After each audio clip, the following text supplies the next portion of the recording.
juste pour vous dire de rester jusqu'à la fin de la vidéo, parce que comme vous l'avez vu dans le titre, il y a une annonce extrêmement importante à la fin de la vidéo. Donc si vous êtes abonné à ma chaîne ou si vous comptez vous abonner, regardez jusqu'à la fin. Voilà, sinon ça va.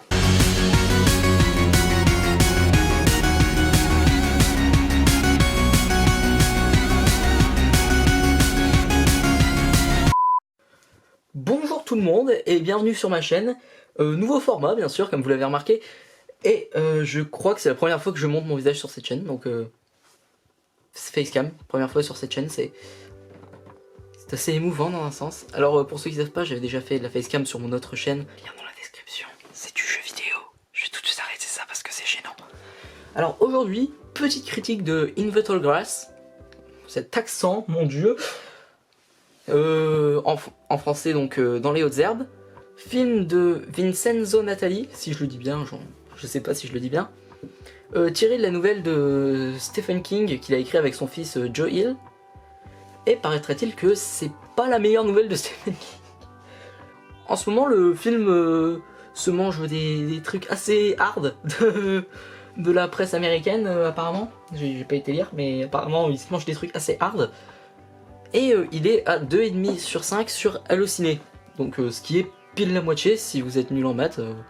Voilà, waouh. Et ben pour moi, c'est pile la note qu'il mérite parce que vraiment ce film c'est le merci d'être passé. C'est horriblement méchant dit comme ça, mais alors que je pense pas que ce soit un mauvais film. C'est juste un film voilà, c'est oubliable on va dire. C'est pas incroyable, c'est vraiment entre les deux. Mais c'est le deuxième, enfin non, le troisième film adapté de Stephen King produit par Netflix. Il y avait déjà eu Jessie et 1922. Alors j'ai pas vu Jessie, mais j'ai vu 1922 et c'était très cool. Je vous encourage à regarder 1922. Non, je ne pense pas que je ferai de critique de 1922 parce qu'il est déjà sorti depuis un moment. In the Tall Grass, qu'est-ce que ça raconte ? Ça raconte l'histoire d'une femme enceinte qui part avec son frère Cal pour San Diego, je crois. Et ils vont entendre les cris apeurés d'un jeune enfant, un jeune garçon, et ils vont s'aventurer donc dans un champ d'herbe haute pour aller le sauver. Mais ils vont se rendre compte qu'ils ne sont pas les seuls à s'être perdus dans ce champ, et il y a des trucs un petit peu étranges qui vont se passer. Voilà. Voilà. Pourquoi je dis que c'est oubliable? Parce qu'il y a beaucoup de trucs bien dans ce film, mais pas assez de... Ah, je sais pas du tout comment exprimer ça. Il y a beaucoup de trucs bien, mais pas assez bien fait pour que ce soit marquant. Je sais pas du tout si je m'exprime bien. Genre l'ambiance, je vais le comparer un peu à 1922. Dans 1922, il y a vraiment une ambiance qui est là du début jusqu'à la fin. Je veux dire, du début du film, t'es vraiment dans cette ambiance de vieille ferme de l'époque qui te montre un peu tous les travers de ce qui pouvait se faire à cette époque-là. Donc t'étais vraiment mal à l'aise pendant tout le film. Je sais pas si ça vous l'a fait, si vous avez vu le film, mais moi, 1922, c'est vraiment un film qui m'a mis mal à l'aise. Dans In the Tall Grass, ça commence un peu comme ça. C'est-à-dire que au début, quand ils sont dans le champ, t'as vraiment une impression de claustrophobie, de vraiment que les trucs sont proches... que les trucs... on appelle ça de l'herbe, monsieur, voilà. On appelle ça de l'herbe. Le mec sort tellement pas chez lui qu'il sait même plus comment on appelle de l'herbe, hein. Mon dieu. Donc t'as vraiment l'impression que l'herbe est proche des personnages et que ça les enferme un peu, mais au bout d'un moment, t'as plus vraiment cette impression. J'ai trouvé ça moi. T'as plus vraiment cette impression, alors que ça aurait été un truc vraiment cool à travailler. Pourtant ils essayent de faire un peu des trucs, des plans très proches sur l'herbe. Tout ça pour essayer de te mettre dans l'ambiance de t'es enfermé dans un champ, voilà. Après le surnaturel, parce qu'il y a beaucoup de surnaturel dans ce film. Ce champ, il m'a un peu fait penser à l'île de la série Lost. Je sais pas si vous vous souvenez de Lost. Dans le sens là où il y a un côté temporel qui est très marqué. Il y a des personnages qui qui vont arriver, qui vont mourir, mais qui vont revenir comme s'ils étaient arrivés pour la première fois. Il y a des trucs qui se sont passés et qui sont la conséquence de trucs qui sont arrivés au début du film, alors que ça arrive plus tard que le début dans le film. Je sais pas si je suis clair, mais voilà, il y a un gros jeu sur la temporalité, ce qui fait qu'il y a certains personnages qui oublient les règles du chant. Alors là, je vais complètement perdre ceux qui n'ont pas vu le film. En fait, le chant a plusieurs règles, si vous voulez. Par exemple, le chant ne peut pas bouger les choses mortes, parce que ça aussi c'est un truc sur lequel je vais revenir. Le fait d'entendre les gens, la pierre, tout ça, c'est les règles qui sont dans l'univers du chant d'herbe. Voilà, et les personnages vont apprendre les règles pour essayer de survivre dans le champ, mais vu qu'il y en a qui vont arriver après leur mort à cause de ce genre de boucle temporelle, ben, ils vont oublier les règles et donc ils vont devoir les réapprendre par d'autres moyens, par d'autres biais, tout ça. Et ça, c'était une idée qui était plutôt intéressante, mais j'ai trouvé qu'on pouvait mieux l'amener, mais j'ai pas d'exemple précis là tout de suite. Et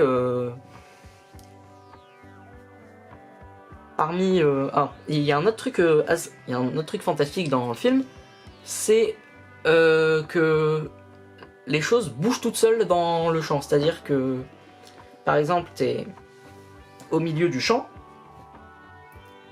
même si t'as pas marché, tu vas te retrouver à l'autre bout. Je sais pas comment expliquer ça, et ça amène une scène que j'aurais trouvé, on aurait pu mieux l'amener, c'est-à-dire la scène là où Cal, je crois le frère, et Betty sont dans le champ et ils disent on va sauter en même temps pour essayer de se montrer où on est.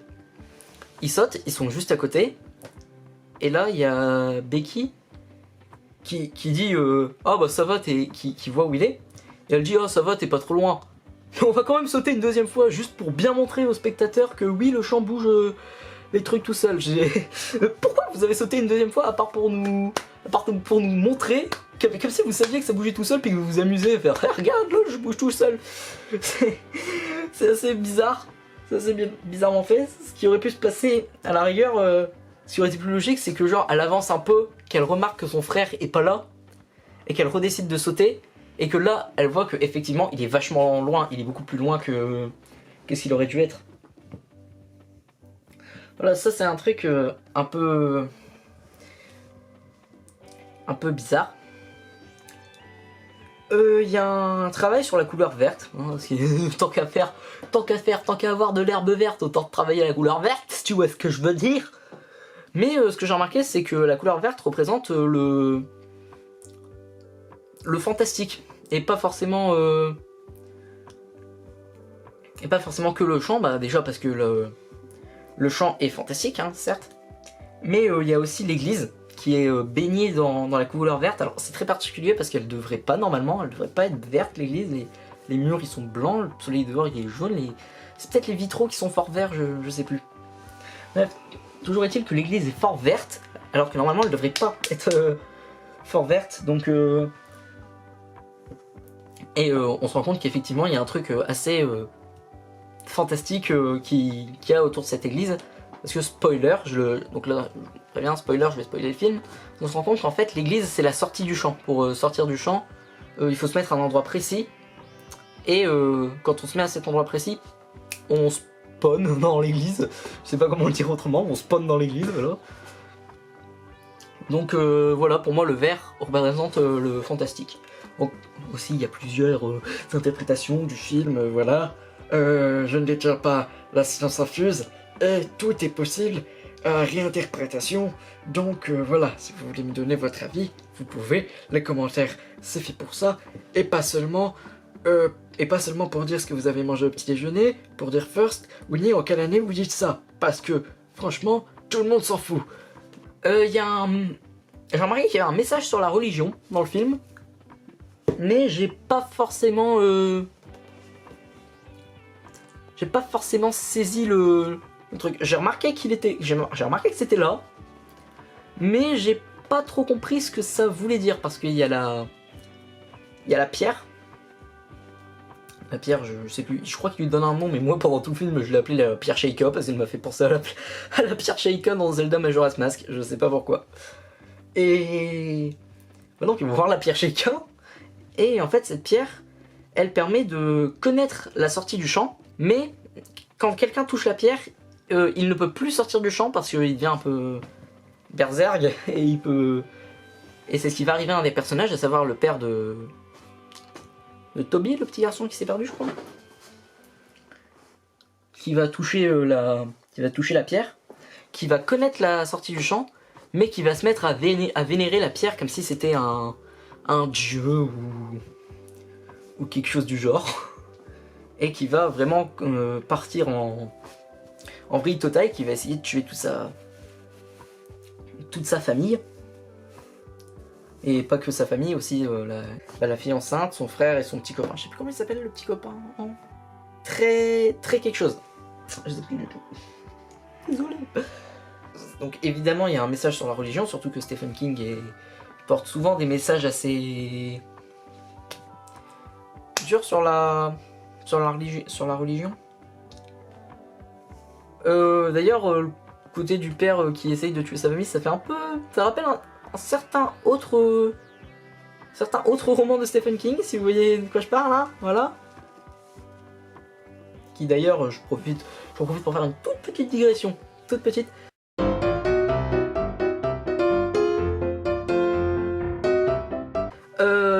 Bien sûr, ça fait légèrement penser à Shining, qui va bientôt avoir sa suite, Dr. Sleep, enfin la suite du roman qui va être adapté au cinéma, et je sais pas, je sais pas, parce que ça a l'air d'être plus une suite au film, que plus être une suite à Shining de Stanley Kubrick qu'une suite une adaptation du roman Dr. Sleep de Stephen King. J'ai pas lu Dr. Sleep, mais j'ai lu Shining, et à la fin de Shining, le livre, l'hôtel brûle, il n'y a plus d'hôtel à la fin.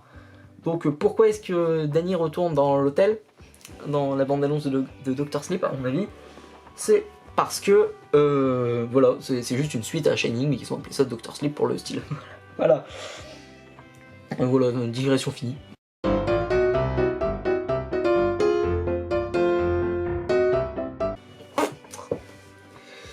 Et... Voilà. De quoi je parlais du coup? Oui, le message religieux dans Invincible Grass. Parce que le mec va vraiment se mettre à péter un câble, et il y a le fait que la pierre montre le chemin pour sortir.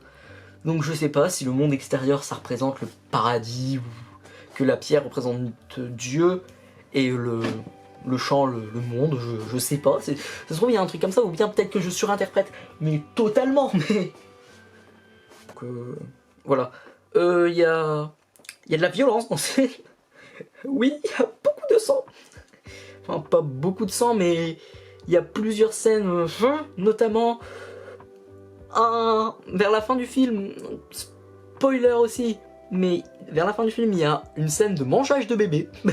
Voilà, hein, parce que cool, parce que pourquoi pas, hein. Mais il y a plusieurs autres scènes, notamment une scène là où le père qui a pété un câble tue sa femme, je crois, en lui broyant la tête avec ses mains, comme ça. Alors je suis pas sûr que ce soit possible dans la réalité, même, bah si, ça doit être possible, il y a des gens qui sont tellement forts qui peuvent, mais lui il a pas l'air spécialement fort, alors je sais pas si c'est possible, ou si c'est la pierre qui lui donne une force surhumaine, un peu comme... Ah, dans ça. Ah, comment il s'appelle le gamin dans... Henry Bowers. Un peu comme Henry Bowers dans ça, que Gripsou lui donne une force... Il lui donne une certaine force. Et qui lui aurait permis de tuer sa femme.